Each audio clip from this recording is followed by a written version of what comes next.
ଚାଉଳ ଚୁନା କାକେରା ଆପଣ ମାନେ ଥରେ ନିଶ୍ଚିନ୍ତ ବନାନ୍ତୁ। ଏହି କାକେରା ପିଠା ଥରେ ଖାଇଲେ ଆଉ କୌଣସି କାକେରା ପିଠା ଖାଇବାକୁ ଇଚ୍ଛା କରିବେ ନାହିଁ। ମୋ ବୋଉଠାରୁ ଶିଖିଥିବା ଏହି ଚାଉଳ ଚୁନା କାକେରା ପିଠା ମୁଁ ଆପଣଙ୍କ ସହିତ ସେୟାର କରୁଛି। ଆସନ୍ତୁ ବନେଇବା ଚାଉଳ ଚୁନା କାକେରା। ଦୟାକରି ଭିଡ଼ିଓଟି ଶେଷ ପର୍ଯ୍ୟନ୍ତ ଦେଖିବେ। ଭଲ ଲାଗିଲେ ଲାଇକ୍, ସେୟାର, ସବସ୍କ୍ରାଇବ୍ କରିବେ। ପ୍ରଥମେ ମୁଁ ଏଇଠି ପୁର ପାଇଁ ଗୁଡ଼ ଆଉ ଛେନା ଭାଜି ନେଉଛି।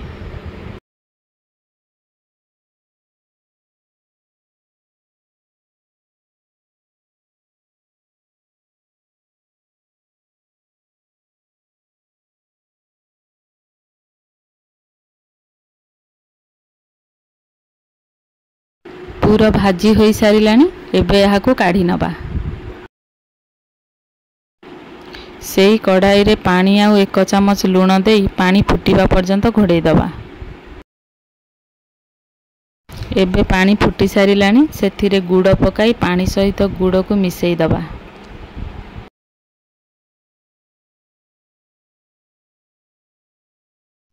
ଭଲ ଭାବରେ ମିଶି ସାରିଲାଣି। ପୁଣି ଫୁଟିବା ପାଇଁ ଘୋଡ଼େଇ ଦେବା।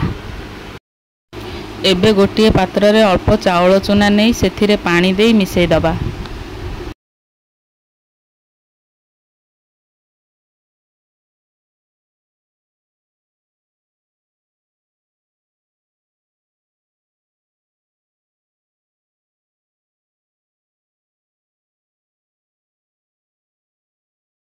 ଗୁଡ଼ ପାଣି ଫୁଟି ସାରିଲାଣି।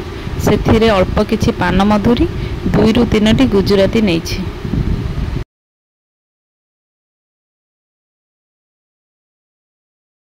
ଏବେ ସେଥିରେ ପୂର୍ବରୁ ମିଶାଇ ରଖିଥିବା ଚାଉଳ ଚୁନା ଦେଇଦେବା। ଚାଉଳ ଚୁନା ଦେଇ ସାରିବା ପରେ ଏମିତି ଖରିକା ଚଲାଉଥିବେ, ନହେଲେ ତଳ ପାଖ ଲାଗିଯିବ।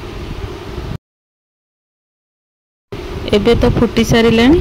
ସେଥିରେ ଅଳ୍ପ ଅଳ୍ପ ଚାଉଳ ଗୁଣ୍ଡ ଦେଉଥିବେ ଆଉ ଭଲ ଭାବେ ମିଶାଉଥିବେ।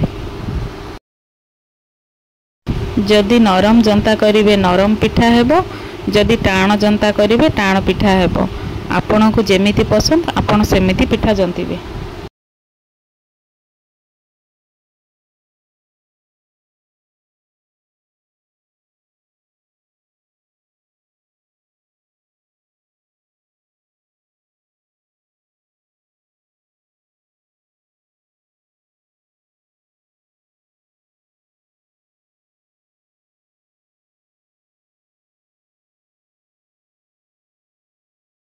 ଏବେ ଜନ୍ତି ହୋଇ ସାରିଲାଣି। ମୁଁ ଏଇଠି ନରମ ଜନ୍ତା କରିଛି।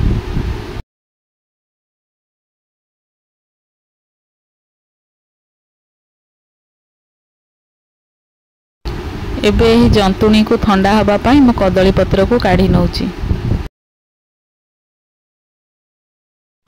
ଏବେ ଆସନ୍ତୁ ପାଣି ହାତ ହୋଇ ପିଠା ଗଢ଼ିବା।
କଡ଼ାଇରେ ତେଲ ଗରମ ହୋଇ ସାରିବା ପରେ ପିଠାକୁ ପକାଇ ଛାଣିବା।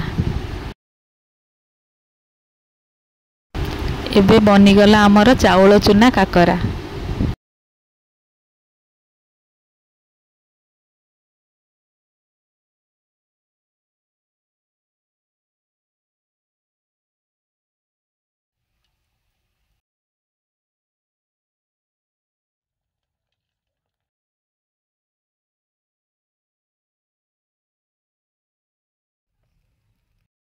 ରହୁଛି। ନମସ୍କାର। ସମସ୍ତଙ୍କୁ ଜୟ ଜଗନ୍ନାଥ।